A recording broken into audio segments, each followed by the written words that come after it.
Shalom, selamat pagi jemaat Tuhan. Berjumpa kembali dalam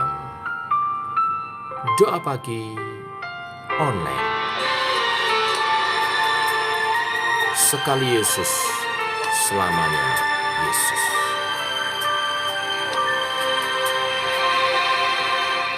Dalam segala keadaan, waktu berlimpah maupun kurang, tetap Yesus yang mempesona hatiku. Dia beri damai dan kesempatan baru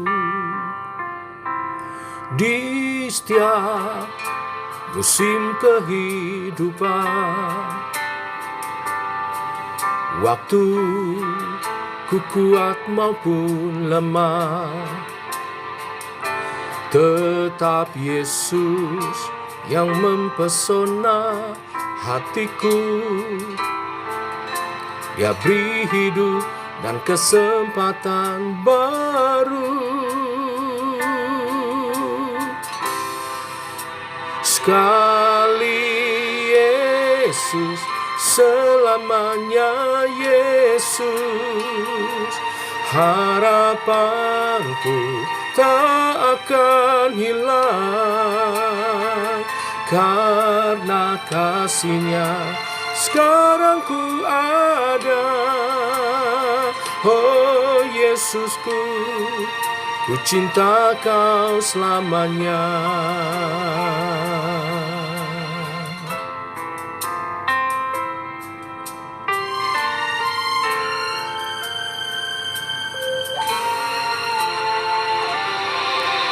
Di setiap musim kehidupan,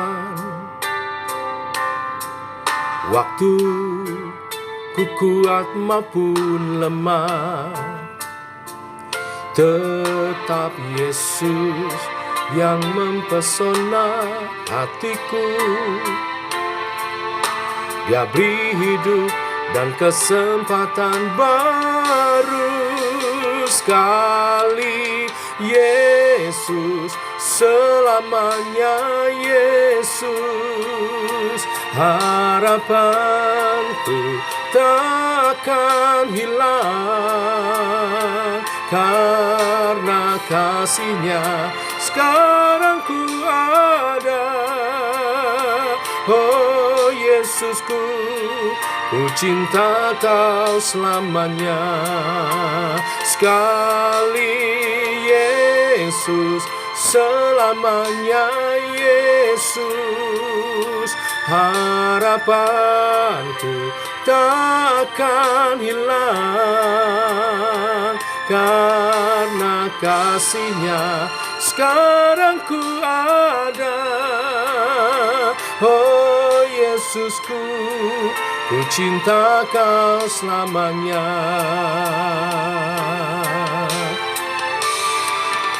Sekali Yesus, selamanya Yesus. Harapanku takkan hilang, karena kasih-Nya sekarang ku ada. Oh Yesusku, ku cinta Kau selamanya, karena kasih-Nya sekarang ku ada. Oh Yesusku, ku cinta Kau selamanya, karena kasih-Nya sekarang ku ada. Oh Yesusku, ku cinta Kau selamanya.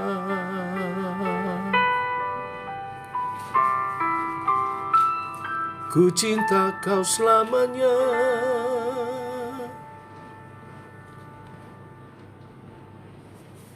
Tiba waktunya untuk kami merenungkan firman-Mu. Firman-Mu adalah suluh dan terang bagi jalan kami. Berfirman Tuhan, tuntun langkah kami, terangi hidup kami berjalan dalam kehendak-Mu, dalam rancangan. Dalam nama Yesus, kami siap merenungkan firman. Amin. Bapak Ibu, kita lanjutkan Mazmur pasal 74. Ada 23 ayat, kita baca keseluruhannya. Demikian firman Tuhan. Nyanyian pengajaran Asaf. Mengapa ya Allah, kau buang kami untuk seterusnya? Mengapa menyala murka-Mu terhadap kambing domba gembalaanmu? Ingatlah akan umat-Mu yang telah kau peroleh pada zaman purbakala, yang kau tebus menjadi bangsa milik-Mu sendiri. Ingatlah akan gunung Sion yang engkau diami. Ringankanlah langkah-Mu ke tempat yang rusak terus-menerus. Segala-galanya telah dimusnahkan musuh di tempat kudus. Lawan-lawan-Mu mengaum di tempat pertemuan-Mu dan telah mendirikan panji-panji mereka sebagai tanda. Kelihatannya seperti orang mengayunkan tinggi-tinggi sebuah kapak kepada kayu-kayuan yang lebat. Dan sekarang, ukir-ukirannya seluruhnya dipalu mereka dengan kapak dan beliung. Mereka menyulut tempat kudus-Mu dengan api. Mereka menajiskan tempat kediaman-Mu sampai pada tanah. Mereka berkata dalam hatinya, baiklah kita menindas mereka semua. Mereka membakar segala tempat pertemuan Allah di negeri. Tanda-tanda kami tidak kami lihat, tidak ada lagi nabi, dan tidak ada di antara kami yang mengetahui berapa lama lagi. Berapa lama lagi ya Allah, lawan itu mencela, dan musuh menista nama-Mu terus-menerus. Mengapa Engkau menarik kembali tangan-Mu, menaruh tangan kanan-Mu di dada? Namun Engkau ya Allah adalah Rajaku dari zaman purbakala yang melakukan penyelamatan di atas bumi. Engkaulah yang membelah laut dengan kekuatan-Mu, yang memecahkan kepala ular-ular naga di atas muka air. Engkaulah yang meremukkan kepala-kepala Leviatan, yang memberikannya menjadi makanan penghuni-penghuni padang belantara. Engkaulah yang membelah mata air dan sungai.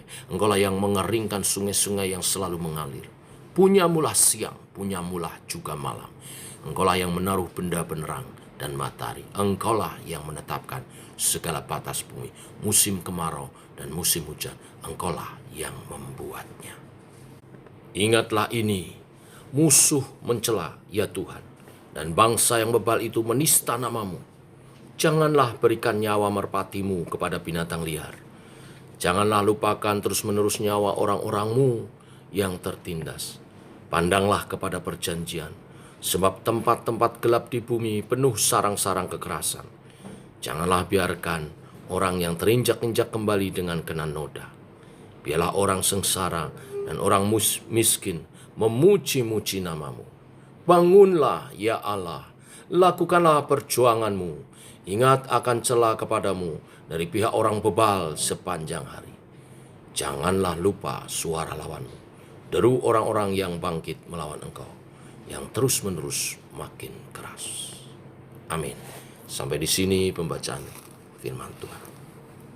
Bapak Ibu, Mazmur 74 adalah nyanyian ratapan umat Allah karena dihancurkannya bait Allah oleh musuh.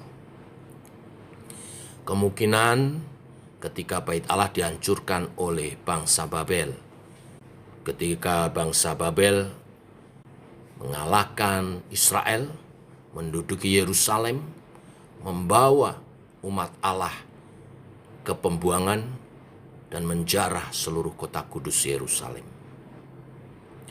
Akibat serangan musuh, bait Allah menjadi hancur dan tempat kudus Allah dikuasai serta dinajiskan, dicungkili emas-emasnya, hiasan-hiasan, relief-relief di dinding-dinding dibongkar semuanya, diambil, dicungkilin. Kepedihan pemazmur, yaitu Bani Asaf, semakin bertambah-tambah ketika sadar bahwa tidak ada lagi tanda-tanda Tuhan berfirman melalui para nabinya. Di ayat 9 dikatakan, tanda-tanda tidak kami lihat, tidak ada lagi nabi, dan tidak ada di antara kami yang mengetahui berapa lama lagi. Allah seakan-akan diam dan tidak berbuat apa-apa di tengah situasi yang menghancurkan umat dan juga baitnya. Mengapa Allah diam saja menyaksikan umatnya ditindas dan baitnya dihancurkan? Bukankah mudah bagi Tuhan untuk menyelamatkan mereka dan menghukum para musuh yang telah menghina tempat kudus Tuhan? Sebenarnya dari awal Mazmur di ayat 1 dijelaskan, ini semua terjadi karena murka Allah terhadap umatnya. Allah murka karena umatnya tidak setia. Mereka berpaling dari Allah dan menyembah berhala, berjalan menurut kebenarannya sendiri. Bapak Ibu jemaat Tuhan,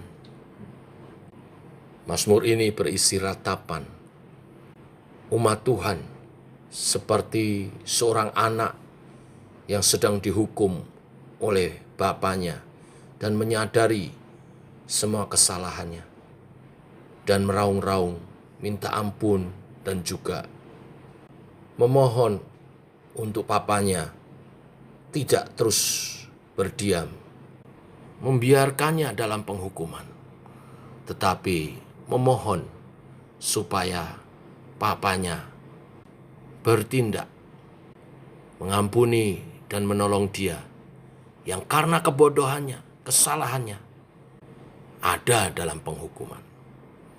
Bapak Ibu jemaat Tuhan, saat umat Tuhan berpaling dari Tuhan, itulah keadaannya yang paling rentan. Karena umat Tuhan adalah musuh bagi kejahatan dunia. Sementara berpaling dari Tuhan membuat penjagaan Tuhan lepas, maka pasti umat Tuhan akan dihancurkan oleh dunia ini. Mazmur ratapan ini mengajar kepada kita untuk tidak sekali-kali berpaling dari Tuhan, berjalan menurut kebenaran kita sendiri, apalagi berpaling dan berpihak kepada dunia. Jalan satu-satunya bagi umat Tuhan untuk hidup berkemenangan adalah ada tetap dekat, berpegang, berpaut kepada Tuhan. Tuhan Yesus menggambarkan bahwa Dia adalah pokok anggur yang benar dan kita adalah ranting-rantingnya. Di luar Dia kita tidak dapat berbuat apa-apa. Artinya tidak mendapat kekuatan, pertolongan, perlindungan yang daripada Tuhan atau segala sesuatu untuk kita dapat berbuah. Kita umat Tuhan adalah Israel rohani yang dicangkokkan pada pokok anggur yang benar, yaitu Yesus Kristus Tuhan kita. Mari kita erat berpaut kepadanya, jangan pernah meninggalkannya. Terus hidup dalam pimpinannya. Maka kita akan kuat menerima segala yang terbaik dari Tuhan. Firman-Nya, kasih, kekuatan, pertolongannya, dan terutama bertumbuh ke arah Dia. Sampai rancangan-rancangannya digenapi atas kehidupan kita, berbuah bagi kemuliaan nama Tuhan.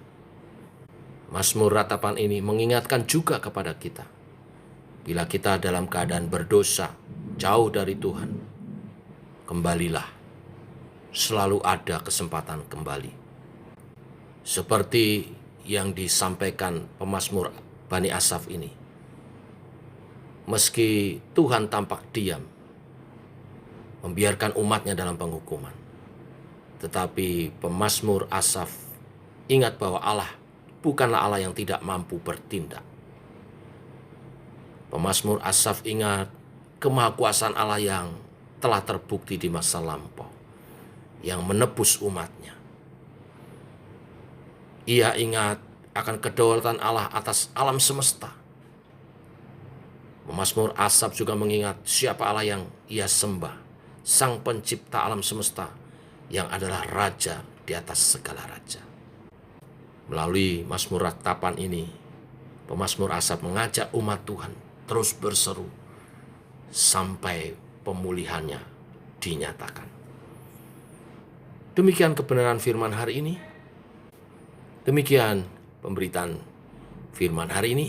Biarlah menguatkan kita semua. Mari kita berdoa. Bapa dalam surga, dalam nama Tuhan Yesus, kami bersyukur buat firman-Mu hari ini. Meneguhkan iman kami. Untuk kami tidak pernah berpaling kepada Tuhan. Karena kondisi yang paling tragis adalah ketika umat Tuhan berpaling dari Allah. Tetapi bila ada saat ini di antara kami sedang menjauh dari Tuhan, firman-Mu hari ini mengingatkan untuk kami kembali kepada Tuhan. Mengakui dosa-dosa dan kesalahan dan kembali mendekat kepadamu Tuhan. Supaya dunia tidak menghancurkan kami. Tuhan menghargai setiap orang yang mau bertobat. Setiap tetes air mata penyesalan. Dan Tuhan akan bertindak membangkitkan pada waktunya. Tolonglah umat-Mu yang sedang dalam pergumulan, menemukan cahaya-Mu kembali dan Engkau melingkupi mereka dengan kasih setia-Mu. Pulihkanlah kami. Sebaliknya mereka yang setia, terus Tuhan kuatkan. Terus Tuhan berkati. Dan Tuhan pakai untuk kemuliaan nama-Mu. Nyatakan kasih-Mu. Jadi berkat dan kesaksian bagi mereka semua. Terima kasih Tuhan. Ampuni segala dosa kesalahan kami. Ampuni kelemahan-kelemahan kami. Ampuni kemalasan dan keengganan kami di dalam Tuhan. Biarlah kami bersemangat di dalam Engkau Tuhan. Ampuni keduniawian kami. Biarlah kami senantiasa tertuju kepadamu Tuhan. Mata jasmani, jiwani, rohani kami tertuju kepadamu Tuhan. Bimbinglah kami oleh firman-Mu. Tuntun kami Allah Roh Kudus berjalan dalam kehendak-Mu. Inilah doa-doa kami sepanjang hari ini. Dalam nama Tuhan Yesus kami berdoa, kami bersyukur. Amin. Demikian saudara doa pagi kita. Selamat pagi. Tuhan memberkati. Shalom.